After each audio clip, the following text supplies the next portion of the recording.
Good morning. Welcome back to Jane's Stories of Life. Some mornings I wake up with just random thoughts about who knows what. And today I was thinking, it's a beautiful day. It's hot here in Florida. Heat index is supposed to be 107 later this afternoon, so it's a nice stay at home in the air conditioner day, at least part of it. I was thinking about Mr. Rogers' song, It's a Beautiful Day in the Neighborhood, because it is. It's beautiful. The sky's beautiful. The clouds are beautiful. It's just hot. If you were to ask someone to describe me, one of the words that they probably would not use would be the word neighborly, because I've never been much of a neighbor. I grew up in Cleveland, as you know.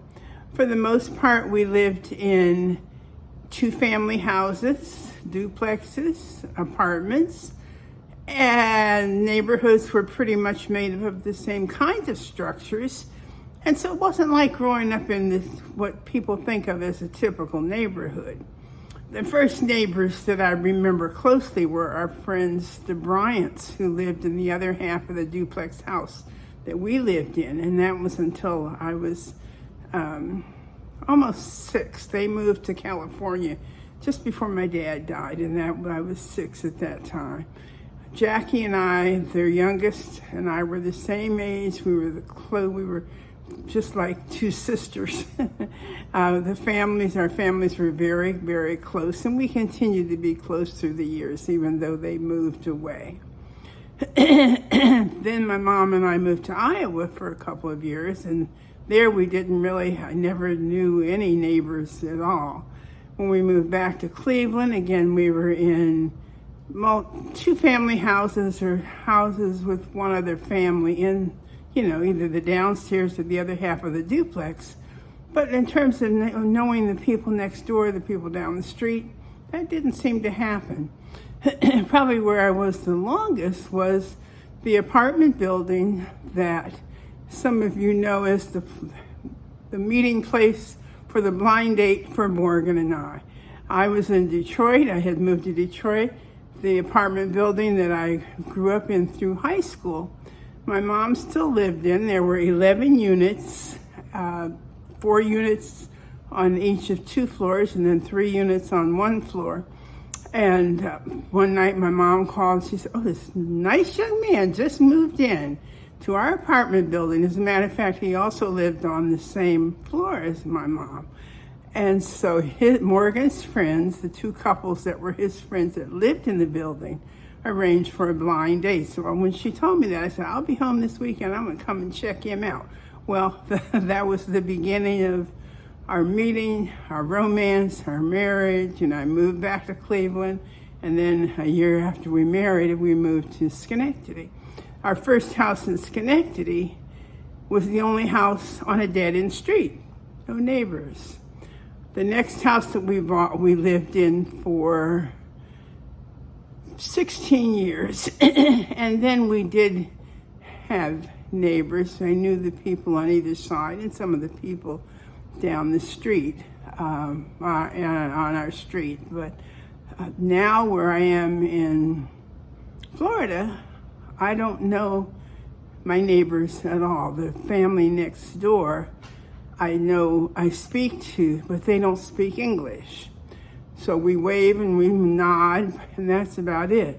Most of the other houses on this street are vacation rentals because we live 7 miles from Disney World, and so a lot of the homes in this development are used as vacation rentals, so I don't get to know anybody that way either.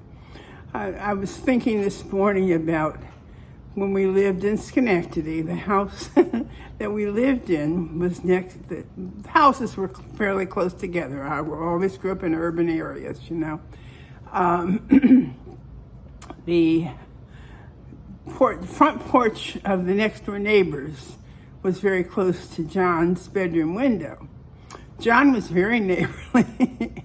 As a young child, he would sit and look out the window, and it was funny. One time the family was going on a camping trip, and we knew every move because anytime anybody came out of the door, John would greet them, So that particular morning, I heard his voice, "Hi, Bill."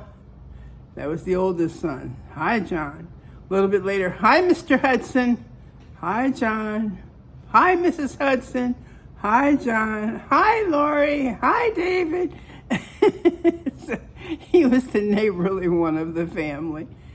Living in Delaware, the house that we lived in was 2 doors away from Morgan's aunt and uncle's. And though there was a distance and a house between us, they were the closest that we had to neighbors. So, as I said, I've always, I'm very outgoing for the most part, very friendly for the most part, but I don't consider a person, I'm not a neighborly person. I never really established close relationships to any of my neighbors. And some of my friends are always, kind of surprised. Oh, do you know your neighbors? How are your neighbors? I say, I have no idea. I don't know. And so anyway, that was my thought this morning about Mr. Rogers and the neighborhood and the fact that I've not really been neighborly through the years. And I guess that's not going to change now because I have no plans of making any other moves. So anyway, I just happened to think about that today.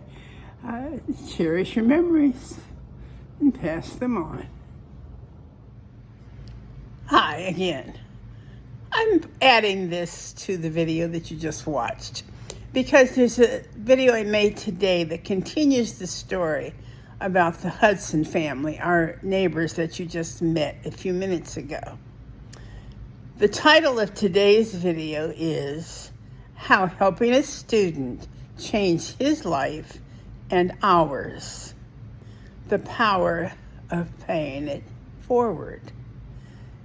I think you will find this story very interesting, very heartwarming, and I do hope that you will watch that now that you have watched Won't You Be My Neighbor.